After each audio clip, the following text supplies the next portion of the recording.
Scale 2ல 29th அன்னைக்கு start பண்ண exam வைக்கிறாங்க. என்ன எக்ஸாம்? ஜெனரல் பேங்கிங் ஆஃபீஸருக்கும் ஐடி ப்ரொஃபஷனலுக்கும். ஐடி ப்ரொஃபஷனல் அண்ட் அவங்களோட ப்ரொஃபஷனல் நிறைய இருக்கு. அந்த செக்டர்ல நம்ம வந்து எக்ஸாம் வைக்கிறாங்க. ஸோ அந்த எக்ஸாமுக்கு கடைசி நாள்ல ஒவ்வொரு டாபிக்கும் ஒரு நாள் வச்சுட்டு நம்ம ஃபுல் ரிவிஷன் பார்க்க போறோம். ஸோ இன்னைக்கு பாத்தீங்கன்னா ஐபிஎஸ் ஆர்ஆர்பில ஜெனரல் பேங்கிங்க்கும் அண்ட் ஐடிக்கும் ஏற்ற ஒரு டாபிக் எடுத்து நம்ம வந்திருக்கோம். அதுல இன்னைக்கு என்ன பார்ப்போம்னா ரீசனிங்கை நம்ம ஃபுல்லா கவர் பண்ண போறோம். அதுக்கு முன்னாடி நம்ம சிலபஸ்னா என்ன, ஸோ அது என்னென்னலாம் வரும், என்னென்னலாம் கொஸ்டின் இருக்கும், நம்ம எப்படிலாம் அதை நெட்டு போடலாம் அப்படிங்கிற மாதிரி நம்ம ஒரு கடைசி ஒரு 4 days ரிவிஷன் கிளாஸ் பார்க்க போறோம். இப்போ பாத்தீங்கன்னா ரீசனிங் அண்ட் ஆப்டிடியூட் நார்மலாவே பேங்கிங்ல நமக்கு தெரியும். நம்ம ரீசனிங் பின்னாடி பார்ப்போம். ப்ரொஃபஷனல் நாலேஜ் பாத்தீங்கன்னா ஜெனரல் பேங்கிங் கிடையாது. ஐடி அண்ட் அது போக காமர்ஸ் லா அந்த மாதிரி அவங்க எடுத்தவங்க தான் வந்து நம்ம ஐடி ரிலேட்டடா பார்க்க போறோம். இப்போ ஐடி ரிலேட்டடா ப்ரொஃபஷனல் நாலேஜ்ல என்னென்னலாம் சிலபஸ் கேட்பாங்க அப்படின்னு பாத்தீங்கன்னா OS and DBMS, application, network, data communication, so அதோட குரீஸ் அதோட கோடிங்ஸ்லாம் கொடுத்து எக்ஸ்டெண்ட் பண்ண போறாங்க. ஆனா இதுக்கு யாரு எலிஜிபிள்னு பாத்தீங்கன்னா 1 year எக்ஸ்பீரியன்ஸ் வச்சிருக்கவங்க தான் இந்த எக்ஸாமுக்கு எலிஜிபிள். சோ அப்ப நமக்கு என்ன இருக்கும், ஆல்ரெடி இதுல ஒரு நாலேஜ் இருக்கும். சோ நம்ம அந்த எக்ஸ்பீரியன்ஸ் நாலேஜோடயே வந்து இந்த 40 क्वेश्चन எவ்வளவு மார்க்? 40 மார்க். சோ இந்த 40 क्वेश्चनக்கு நம்ம வந்து ஈஸியா நம்ம இத போட்டுடலாம். சோ நமக்கு நமக்கு கஷ்டமா இருக்குன்னு பாத்தீங்கன்னா ஃபினான்சியல் அவேர்னஸ் இது நம்ம போட்டுக்க மாட்டோம், இது வரைக்கும் படிச்சிருக்க மாட்டோம், அதாவது இந்த ஃபீல்ட்ல நமக்கு கிடையாது. சோ பேங்கிங் பத்தி தெரிஞ்சுக்கணும். இதுல ஒரு 40 क्वेश्चन கேக்குறாங்க. 40 क्वेश्चनக்கு எத்தனை மார்க்? 40 மார்க். சோ இந்த என்னென்னலாம் கேட்பாங்கன்னா, சோ இப்போ ஒரு ரீசெண்டா வந்து பாத்தீங்கன்னா என்னென்ன பேங்கிங்ல என்னென்ன மாதிரியான ரிஃபார்ம்ஸ் கொண்டு வந்திருக்காங்க. இப்போ யுஎஸ் எடுத்துக்கிட்டோம்னா ஃபெடரல் பேங்க் வந்துட்டு எப்படி அவங்க மானிட்டரி பாலிசி கண்ட்ரோல் பண்றாங்க, எப்படி எம்ப்ளாய்மெண்ட்டை கொண்டு வராங்க, அவங்களோட ஃபெடரல் பேங்க் எப்படி வருது, அதே மாதிரி வேலையோட எல்லா விஷயத்தையும் நம்ம வந்து ஒரு கரண்ட் அஃபேர்ஸ் மாதிரி தெரிஞ்சுக்கணும். அது ஒரு பாயிண்ட் கேட்பாங்க. வேற என்ன கேட்பாங்க? இந்த வேர்ல்டு மானிட்டரி பாலிசி கேட்பாங்க, இந்தியன் மானிட்டரி பாலிசி கேட்பாங்க. அதுல எப்படி இன்ஃப்ளேஷன் டிஃப்ளேஷன் எல்லாம் கண்ட்ரோல் பண்றது அப்படிங்கிற மாதிரி பார்க்கலாம் நம்ம. அடுத்து என்பிஏ, இது ரொம்ப முக்கியமான point. NPA non performing assets சொல்லுவாங்க. நான் பெர்ஃபார்மிங் அசெட்ஸ் பாத்தீங்கன்னா இப்போ விஜயமலை எல்லாம் எடுத்தீங்கன்னா ஒரு அமௌண்ட் வந்துட்டு லோன் கடன் வாங்குறாரு என்ன பண்றாரு, அவரால் கடனை திருப்பி கொடுக்க முடியலன்னு அவர் அதை விட்டுட்டு வேற நாட்டுக்கு ஓடுறாரு. அப்ப என்ன ஆகுது, பேங்க்கு ஒரு 8000 கோடி கடன் வாங்குறாரா, 8000 கோடி அவரால் கொடுக்க முடியல. சோ இந்த பேங்க்குக்கு ப்ராஃபிட் ஆகல. சோ இந்த மாதிரி விஷயத்துல நான் ப்ராஃபிட் அசெட்ஸ்ல வந்துட்டு இங்க பேங்க் வந்து இருக்குது. சோ இதை கண்ட்ரோல் பண்றது, இதை எப்படி கண்ட்ரோல் பண்ணலாம் அப்படிங்கிறதுக்காக நிறைய ரிஃபார்ம்லாம் பேங்க் பண்ணிருப்பாங்க.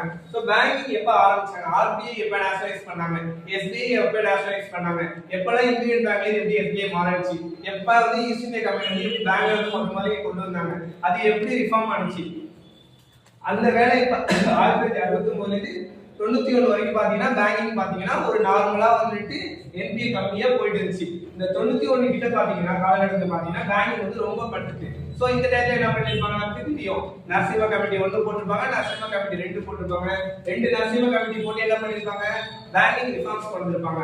அந்த பேங்கிங் ரிஃபார்ம்ஸ் என்ன சொல்லிருப்பாங்க, எஸ்எல்ஆர் சிஆர்ஆர் எல்லாம் கண்ட்ரோல் பண்ண சொல்லிருப்பாங்க. சோ இந்த மாதிரி நம்ம இது ரிலேட்டடா லோன்ஸ்னா என்ன, பேட் லோன்ஸ்னா என்ன, எப்படி அசெட்ஸ்லாம் நம்ம வந்து ரிட்டர்ன் வாங்குறது, எப்படி சைபர் செக்யூரிட்டி ஃபாலோ பண்றது, பேங்கிங்ல அந்த யோஜனா கொண்டு வந்திருப்பாங்க, ஃபசல் பீமா யோஜனா. அதை வச்சு இப்படி பேங்கிங் வந்து நமக்கு அதிகமான அக்கௌண்ட் ஸ்டேட்மெண்ட், இந்த மாதிரி யோஜனா ரிலேட்டடா, இந்திரா தனுஷ் யோஜனா, இது மாதிரி நிறைய நம்ம பார்க்கணும். சோ இதெல்லாம் ஒவ்வொரு நாள் கிளாஸ்ல ஃபுல் எக்ஸ்பிளனேஷன் ஒரு ரிவிஷன் கிளாஸ் மாதிரி பார்ப்போம். வேற கம்ப்யூட்டர் நாலேஜ், இது நமக்கு பேசிக்கா தெரிஞ்ச நாலேஜ் தான். என்ன இருக்கு, சோ இதுல உள்ள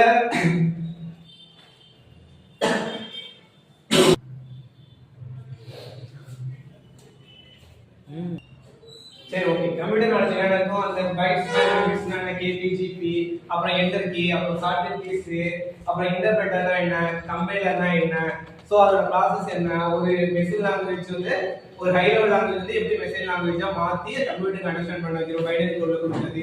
சோ இந்த மாதிரி ஒரு ஈஸியான வேலை क्वेश्चंस கேட்பாங்க. இதுல ஒரு 40 क्वेश्चन கேட்பாங்க. ஆனா 20 மார்க் தான். சோ நம்ம இந்த இடத்துல என்ன பண்ணணும், ஒரு क्वेश्चनக்கு ஒரு மார்க்.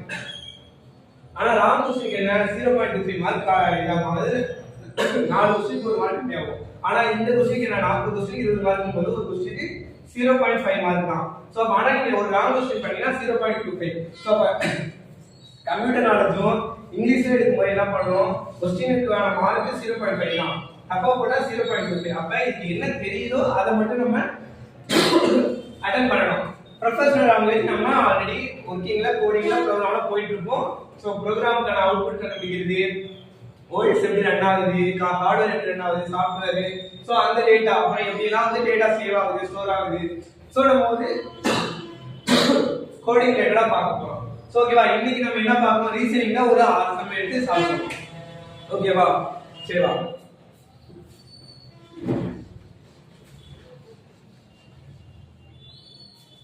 ஓகே, ரீசனிங் என்னன்னா நம்ம ஆர்டர் ரைட்டிங், அதாவது இந்த எக்ஸாம்க்கு வர மாதிரி நார்மலா ரீசனிங்ல பாத்தீங்கன்னா ஸ்லாஜிசம், ஓகே, ஆர்டர் ரைட்டிங், ஸ்லாஜிசம் இதெல்லாம் வந்து கொஞ்சம் பேசிக்கா ஈஸியாவே நம்ம பார்த்திருக்கோம். ஆனா இது வந்து நமக்கு வந்து பிலிம்ஸ் கிடையாது, பிலிம்ஸ் இல்லாம மெயின்ஸ் டைரக்டா வரதுனால இதெல்லாம் வந்துட்டு கொஞ்சம் டிஃபிகல்ட்டான லெவல்ல தான் இருக்கும். டேட்டா சஃபிஷியன்சி இதெல்லாம் பிலிம்ஸ்ல கேட்க மாட்டாங்க, ஆனா டேட்டா சஃபிஷியன்சி இதெல்லாம் வந்து அதிகமா கேட்பாங்க. வேற alpha test, alphanumeric, seating arrangement, coding decoding, okay, coding decoding, blood relation இதெல்லாம் வந்து காமனா ரீசனிங்ல வரக்கூடியது. ரீசனிங் அதாவது 2.5 hours 30 minutes உங்களுக்கு எக்ஸாம் டைம் கொடுக்குறாங்கன்னா இதெல்லாம் நீங்க வந்து ஒரு 15 minutesல முடிக்கணும். நார்மலா கிளர்க்கு ஆர்ஆர்பி எல்லாம் எழுதுனீங்கன்னா ஒரு 15 minutesல முடிக்கக்கூடிய ஒரு டாபிக் தான் ரீசனிங். சொல்லுமா அந்த மாதிரி வேலையில போனோம், அப்பதான் ஆப்டிடியூட்கான நம்ம டைம் ஒதுக்க முடியும். ஓகேவா, சரி, ஓகே. நம்ம எப்படி இதெல்லாம் வந்துட்டு நம்ம பார்க்க போறோம், எவ்வளவு சான்றிதழ் பார்க்க போறோம் நம்ம பார்ப்போம். வாங்க ஆர்டர் ரைட்டிங் சொல்லுவோம்.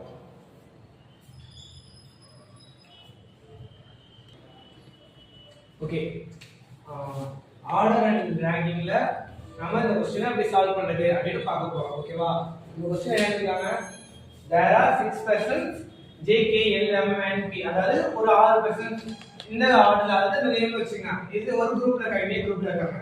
they are in different ways, அவங்க வந்து different waysல இருக்காங்க, but not necessarily in the same order. different waysல இருக்காங்க, ஆர்டர் சேம் ஆர்டர். அது எப்படின்னா இவங்க 5 waysல இருக்கும்போது இவங்க 10 ஆ இருக்காங்க, இவங்க 7 ஆ இருக்காங்க, அந்த மாதிரி டிஃபரண்டான வெயிட்ல இருக்காங்க. சோ ஆர்டர் கரெக்ட்டா கொடுக்கல. ஓகேவா, நம்ம என்ன பண்ணலாம், நம்ம இந்த ஆர்டர் படிச்சிட்டு இந்த क्वेश्चनக்கான ஆன்சர் நம்ம சால்வ் பண்ணனும். ஓகேவா, ஃபர்ஸ்ட் நம்ம ஆர்டர் படுத்துவோமா, என்ன சொல்லிருக்காங்க ஃபர்ஸ்ட் பாருங்க. k is lighter than, அதாவது எத்தனை இருக்காங்க, மொத்தம் 6% இருக்காங்களா, இங்க 6% நீங்க வரைஞ்சீங்க. என்ன சொல்றாங்க, k is lighter than only 2%, அதாவது 2% விட தான் k வந்து கம்மி, இது எல்லாரை விட k அதிகம்னு சொல்றாங்க. அப்ப k வந்து 30% வச்சுக்கலாமா. அடுத்து என்ன சொல்றாங்க, m is heavier than n but lighter than j, அது m வந்து n விட அதிகமான weight, j விட கம்மிங்கறாங்க. ஓகேவா, வேற என்ன சொல்றாங்க, only 2% are between l and m. ஓகேவா, only 2% தான் l க்கு m க்கு நடுவுல இருக்காங்க. சோ அப்ப l எங்க இருக்கலாம், இல்ல 1 2 இங்க இருக்கலாம் இல்ல. சோ இந்த கான்செப்ட் சொல்றாங்க.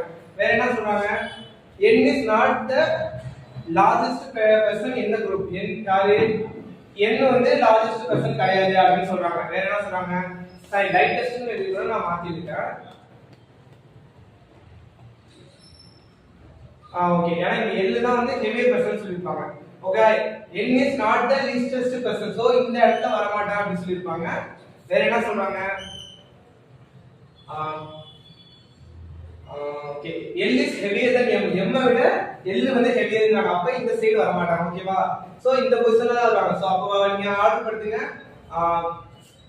இந்த m வந்துக்கும் l க்கும் நடுவுல 2 பொசிஷன் டிஃபரன்ஸ் தான், இங்க தான் நம்ம வந்து ஆர்டர் படுத்த முடியும். அப்ப m இங்க வருவாங்க, இங்க வருவாங்க, l இங்க வருவாங்க. m விட j வந்து என்ன சொல்றாங்க, weight அதிகம்னு சொல்றாங்க. அப்ப j வந்து இந்த பொசிஷன்ல வந்து உட்காருவாங்க. இங்க என்ன சொல்றாங்க, n is not the lightest person, அது क्वेश्चனை மாத்தி இருக்கேன். n வந்து is not the lightest person, அது கடைசி கிடையாது இருக்கு weight படி அப்படிங்கறாங்க. சோ அப்ப முன்னாடி போடுவோம். பேலன்ஸ் யார் இருக்கா, p. ஓகேவா, p வந்து நம்ம லாஸ்ட்ல திருப்பி போடுறோம். இதுதான் weight படி நம்ம ஆர்டர் பண்ணிருக்கோம். வேற என்ன சொல்றாங்க, 1 2 is the second lightest is 63 kg. So second lightest எத்தனை, 63 kg அப்படினு சொல்றாங்க. ஓகேவா, இது ஆர்டர். சோ ஓகே, இந்த ஆர்டர்ல என்ன क्वेश्चन சால்வ் பண்ணிருக்காங்க, கொடுத்திருக்காங்க. who among the following is the lightest, யார் இருக்கிறது lightest அப்படிங்கற, யார் lightest, p lightest-ஆ. சோ ஆன்சர் என்ன சொன்னா p lightest னு சொல்லலாம். அடுத்த क्वेश्चनல கேட்டிருக்காங்க, if k is 68 kg then what is the possible weight of m னா, k வந்து என்ன சொல்றாங்க 68 kg இருந்தா, நமக்கு ஆல்ரெடி என்ன தெரியும், n வந்து 63 kg நமக்கு தெரியும். அப்ப 68 க்கும் 63 க்கும் நடுவுல தான் யார் இருக்கா m இருக்கா so if k is 68 kg then what is the possible of m ஓட weight என்ன 68 தாண்டி இருக்கா இதுவும் வராது 78 வராது 69 தாண்டி வராது 65 என்ன இருக்கும் ரெண்டுக்கும் இன்டர்மீடியேட்டா வருது so 65 சொல்றோம் வேற 60 னா கீழ போய்டும் சோ அப்ப என்ன இருக்கு 65 மட்டும் தான் என்ன வரும் சோ இந்த பொசிஷன்ல ஆன்சர் வரும் ஓகேவா ஓகே லாஸ்ட் क्वेश्चन என்ன சொல்றாங்க if x is exactly lies between j and k j க்கும் k க்கும் நடுவுல x வந்து இங்க இருக்காங்க அப்படி சொல்றாங்க அப்படி இருந்தா what will be the position of x x ஓட பொசிஷன் என்னவா இருக்கு கேக்குறாங்க third is the lightest person third னா யாரு m தான் வருவாங்க சோ கிடையாது third heaviest 1 2 3 third heaviest so இந்த ஆப்ஷன் வரும் சோ இந்த ஆப்ஷன்லாம் வராது ஓகேவா சோ இந்த மெத்தட்ல நம்ம என்ன பண்ண போறோம் ஆர்டர் ட்ரையாங்கிள் நம்ம சால்வ் பண்ண போறோம் சோ இதே மாதிரி क्वेश्चन தான் வரும் இத விட கொஞ்சம் டெப்தா போலாம் ஆனா கொடுத்திருக்க கான்செப்ட் நம்ம அண்டர்ஸ்டாண்ட் பண்ணிக்கணும் என்னன்னா கீவேர்ட் only so only னா only two persons are between l and m so l க்கு m க்கு இடையில two persons தான் so நம்ம m க்கு ஃபிட் பண்ணா இந்த சைடு l போவாது அதே சேம் டைம் l ஹெவியஸ்ட் னு சொல்லும்போது இங்க வந்துட்டா நம்ம m ஐ இங்க தான் ஃபிக்ஸ் பண்றோம் m விட m ஐ கண்டுபிடிக்கணும் m லாஸ்ட் கிடையாது கொடுக்குறாங்க சோ இந்த மாதிரி only கீவேர்ட்லாம் வரும் only வேற எங்க இருக்கு சோ இதெல்லாம் நம்ம வந்து நம்ம பார்த்து கண்டுபிடிக்கலாம் ஓகேவா இந்த மாதிரி நம்ம ஆர்டர் ட்ரையாங்கிள் பார்க்கலாம் ஓகேவா அடுத்து நம்ம ஆல்பா நியூமெரிக் எப்படி சால்வ் பண்ணலாம் அப்படிங்கறத பார்ப்போம்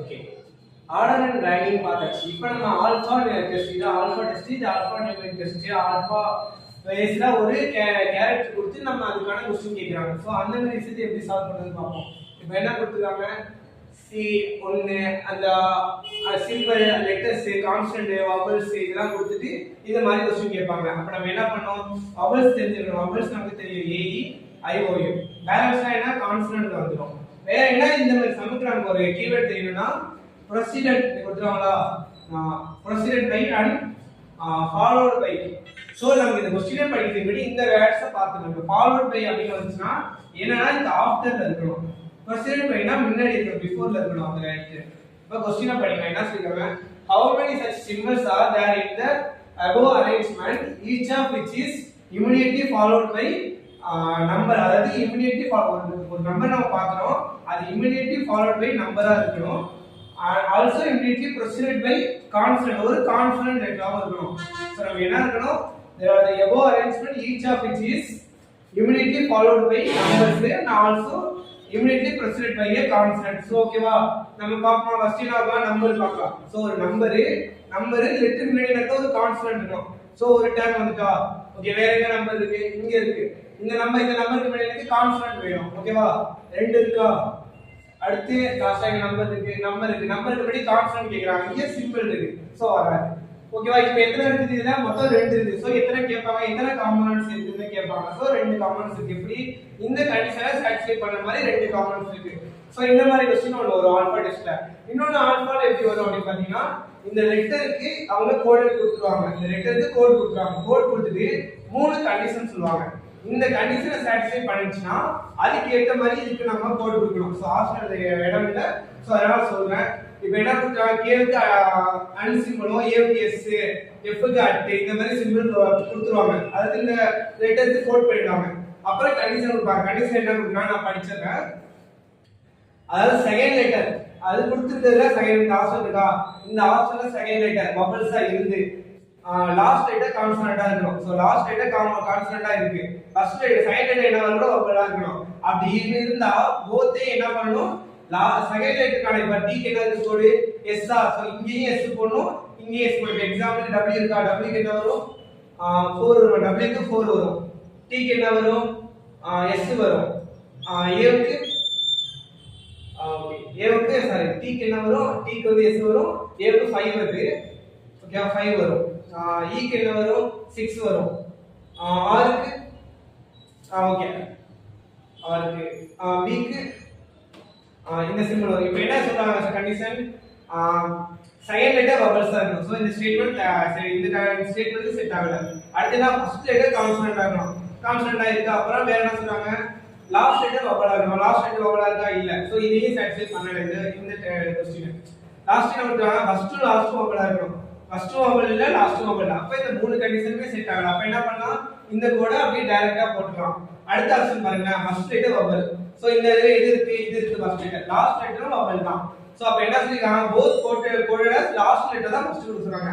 அப்ப u க்கும் a க்கும் என்ன பண்ணனும், a க்கு வர 5 தான் போடணும். அப்ப u க்கும் a க்கும் 5 போடணும். பேலன்ஸ் எல்லாம் என்ன பண்ணனும், என்ன இருக்கோ அதை அப்படியே கோட் பண்ணணும். சோ அந்த ஆப்ஷன் எடுத்து நம்ம எழுதிக்கலாம்.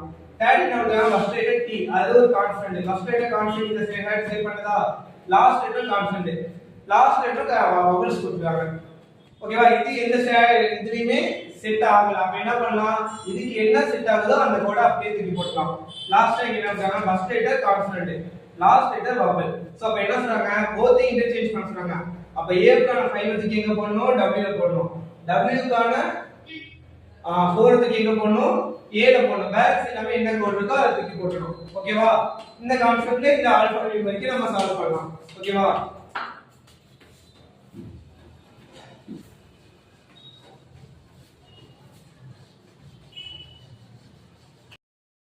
Seating arrangement. இப்ப சீட்டிங் அரேஞ்ச்மென்ட் நம்ம எப்படி பார்க்கலாம். சீட்டிங் அரேஞ்ச்மென்ட்ல என்ன கொடுத்தாங்க, 6 friends are sitting in a circle. ஒரு சர்க்கிள்ல என்ன பண்றாங்க, 6 friends உட்கார்ந்திருக்காங்க. ஓகே, 6 friendsக்கான வரையறை நம்ம எப்படி வரையலாம், எப்படி வரையலாம். சோ 6 கார்னர் வருதா, 6 கார்னர் வரையற மாதிரி நாம எப்படி வரையலாம். வேற என்ன சொல்றாங்க, circle all are facing the center of the circle. அப்ப எல்லாரும் சென்டர் நோக்கி, எல்லாம் சென்டரை பார்த்து உட்கார்ந்திருக்காங்க. இதுலயே ஆப்போசிட்லயும் கொடுப்பாங்க, எல்லாம் அவுட் சைட பார்த்து உட்கார்ந்திருக்க மாதிரியே கொடுப்பாங்க. சோ சென்டரை நோக்கி உட்கார்ந்திருக்க மாதிரி சொல்றாங்க. Divya is between Pramila and Pradeepa. So அப்ப திவ்யா என்ன பண்றாங்க, ரெண்டு பேர் நடுவுல உட்கார்ந்திருக்காங்க. யார் யாரு, பிரமிளா ஆர் பிரதீபா. சோ பிரமிளா இங்க இருக்கலாம், பிரதீபாவும் இங்க இருக்கலாம். யாருக்கு யாரு இங்க இருப்பான்னு சொல்லலாம். அவங்க இன்னும் ரெண்டு பேர் நடுவுல உட்கார்ந்திருக்காங்க. யாருக்கு, பிரமிளா பிரதீபாவுக்கு நடுவுல உட்கார்ந்திருக்காங்க. பிரமிளாவும் இங்க உட்கார்ந்திருக்கலாம், இங்க பிரதீபா உட்காரலாம். இல்ல இங்க பிரமிளா இங்க பிரதீபா. சோ அந்த மாதிரி மாத்தி உட்காரலாம். சோ யார் எந்த இடத்துல உட்கார்ந்தான்னு தெரியல. ஆனா நடுவுல யார் உட்கார்ந்திருக்கா, திவ்யா உட்கார்ந்திருக்கான்னு சொல்றாங்க. அடுத்து என்ன சொல்றாங்க, Gayathri is between Meena and Leela. அப்ப இங்க இருந்து ரெண்டு பேரும் நடுவுல உட்கார்ந்தா சோ காயத்ரி இங்க தான் உட்கார முடியும். காயத்ரி இங்க உட்கார்ந்தானா மீனா இங்க உட்காரலாம், லீலாவும் இங்க உட்காரலாம். சோ அது யாருன்னு நம்ம கரெக்ட்டா சொல்லல. வேற என்ன சொல்லிருக்காங்க, Pramila and Meena are opposite. So பிரமிளாவும் மீனாவும் ஆப்போசிட். சோ அது எங்க வேணாலும் வரலாம். சோ இத வச்சு நம்ம ஒரு முடிவுக்கு போக முடியாது. அடுத்து என்ன சொல்றாங்க, Pramila is just right of Divya. So Divya உள்ள நோக்கி உட்கார்ந்திருக்காங்க போது இந்த சைடு ரைட் வரும். இதே ஆப்போசிட்ல இருந்தாங்கன்னா இந்த சைடு ரைட் வரும். சோ அப்ப உள்ள நோக்கி இருக்கும்போது இந்த சைடு ரைட் வரும்போது is just right of Divya. So திவ்யாவுக்கு ரைட்ல யார் இருக்கா, பிரமிளா உட்கார்ந்திருக்காங்க. சோ பிரமிளா இங்க உட்கார்ந்திருக்காங்க, இங்க தான் பிரதீபா உட்கார்ந்திருப்பாங்க. சோ வேற என்ன சொல்றாங்க, இங்க Pramila and Meena are opposite. அப்ப பிரமிளாவுக்கு ஆப்போசிட்டா மீனா இங்க உட்கார்ந்திருந்தா, பிரதீபாவுக்கு ஆப்போசிட்டா யார் தான் உட்கார முடியும், லீலா தான் உட்கார முடியும். ஓகேவா, சோ இது நம்ம டயகிராம். இத வச்சு நம்ம இந்த டயகிராம் வரைஞ்சோம். இப்போ क्वेश्चन போவோம். who is sitting right to Pramila. யாரு பிரமிளாவுக்கு ரைட்ல உட்கார்ந்திருக்காங்க. எங்க பிரமிளா இருக்காங்க, இங்க உட்கார்ந்திருக்காங்க. இவங்களோட ரைட் யாரு, இவங்க லீலா வருவாங்க. ஓகேவா, மீதி எல்லாமே இந்த சைடு வருவாங்க. சோ பக்கத்துல இருக்க ஜஸ்ட் ரைட் யாரு, லீலா வருவாங்க. சோ லீலா போய்க்கலாம். What is just right to Pratibha. பிரதீபாவுக்கு ஜஸ்ட் ரைட் யாரு, பக்கத்துல இருக்க யாரு, பிரதீபாவுக்கு ரைட்ல யாரு, திவ்யா இருப்பாங்க. ஓகேவா, திவ்யா இருப்பாங்க. who are neighbor of Meena. மீனாவோட நெய்பர் யாரு, மீனாவுக்கு நெய்பர் யாரு, இவங்களும். அப்ப பிரதீபாவும் காயத்ரி தான் யாரு, மீனாவோட நெய்பர். எங்க இருக்காங்க, பிரதீபாவும் காயத்ரி, இவங்க தான் மீனாவோட நெய்பர். ஓகே गाइस, இன்னைக்கு நம்ம ரீசனிங்ல இது வரைக்கும் போதும். இதுக்கு அப்புறம் உள்ள ரீசனிங் பேலன்ஸ் வீடியோ நாளைக்கு பார்க்கலாம். இல்ல நாளைக்கு ஆப்டிட்யூட் ஏதாவது ஒரு வீடியோ பார்த்துட்டு நம்ம அதை கம்ப்ளீட் பண்ணுவோம். ஓகேவா, இன்னைக்கு गाइस போதும் गाइस. Thank you guys.